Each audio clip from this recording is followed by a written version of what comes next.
This is Austin, and welcome to the second part of the Intro to Formstack webinar series. Today I'm going to show you how to change your form security settings, email notifications, and payment integrations. The third step in the form building wizard is the form settings page. Here you can edit your form name. You can also change the language of the message prompts that appear in your form. You can also disable your form. You can choose to never disable it now. You can choose a specific date or after a number of submissions. So for example, we could put in here 500 submissions, and once we reach that submission limit, the form will be deactivated and this message will pop up. We can also disable it by the date. So if we go back to our settings, we can choose on date, and then we can type in next week or 2 weeks from now, and it will automatically throw in a date that is 2 weeks from today's date. And we want to keep this form just active all the time, so we're going to go back and change that to never. And the next setting is the ability to save your data in the database or not to save it. Most people are going to save it in our database. You can also change your time zone. And then you have options to change your style template.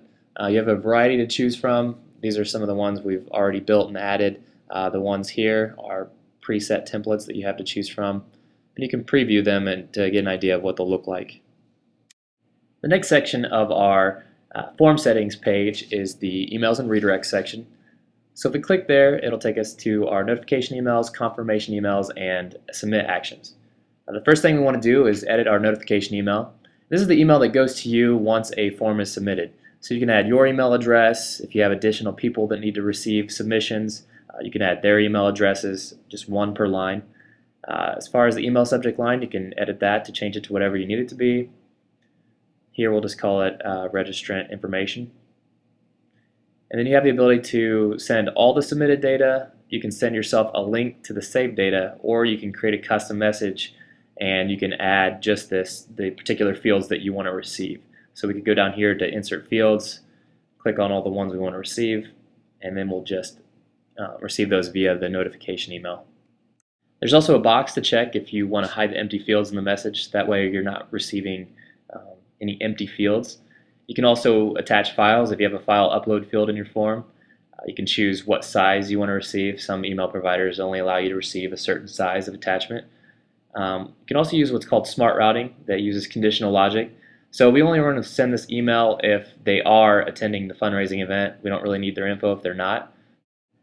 Next, we'll edit our confirmation email, and the confirmation email is the one that goes to the user that fills out the form. So here again we can edit our subject line, and this will say thank you for registering. And then we can add a custom message. So for instance, we want to say hello, and then we can insert the name field so it's customized to their name. And then we can add a message afterwards, tell them we're glad they can make it, and then add their information below.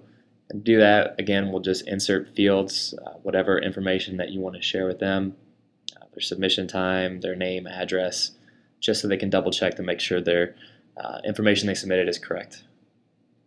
And again, we can use smart routing with the conditional logic to send this if they are attending.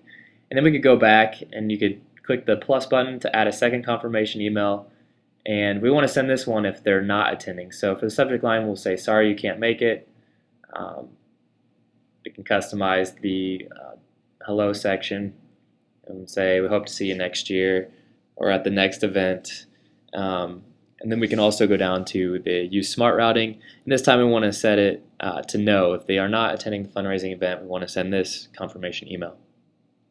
The last setting in the emails and redirects is the submit action. So if we go in, we can change a number of things. We can make it display the default message. We can display a custom message. So here we can say sorry to hear you can't make it. We'll use smart routing, and we want to show this message if they are not able to attend. Basically, it works the same way as the confirmation email and the notification emails. The third section under our form settings tab is security. Here we can password protect our form. You can use SSL to encrypt any data that's transmitted through the browser. You want to do this if you're accepting anything like credit card numbers, social security numbers, any private information. You can also turn on PGP email encryption. If you're receiving any sensitive information and it's going to be submitted in your notification email, you'll need to enable PGP encryption. This is something you have to set up using a plugin with your email provider. It's kind of a pain to set up, so really we recommend just sending yourself a link to the saved data, or just sending yourself all the fields that do not contain sensitive information. Instead, you can just go into your account and view the information there. Our last security setting is data encryption, and just like with SSL, if you're collecting any sensitive information, you'll need to turn this setting on, and it encrypts any data that you receive and stores it in the database, and you'll need a password to be able to access this data.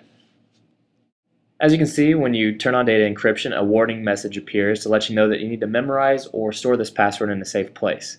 If you forget the password, there's no way for us to recover it. The only thing we can do is manually remove it, and along with that, it'll also remove any data that you've received up until that point. Our final section in the form settings area is our third-party integrations. And here you can integrate with a variety of payment processors, CRMs, email service providers, and a couple of other web apps. Today I'm just going to show you how to integrate PayPal. So to integrate that, we'll click on the Add button. And then under Account Information, you'll add your PayPal email address. And there are two different modes for PayPal. There's Production and Test mode. Test mode works with a PayPal Sandbox account and allows you to test your form. And then Production mode actually allows you to accept real payments. There are three different transaction types. The first is products and services. You can also accept donations, which will put in an amount field. And then subscriptions, you can do recurring amounts, you can change the billing cycle, and then you can also set the recurring times. For our form, we're going to go with products and services, and here you can change the item name, so we're just going to change this to tickets. And then you need to map the price field, so we'll go in, choose the field in our form that maps with price, which is cost. If we had a quantity, we could also add that in, but we're just going to pass along the cost field. Also add in additional charges, shipping charges, handling charges, tax. You can also change the currency setting. And there are a variety of other settings that you can change. We can add a return URL here, so after they're done submitting their payment to PayPal, we can return them to our website.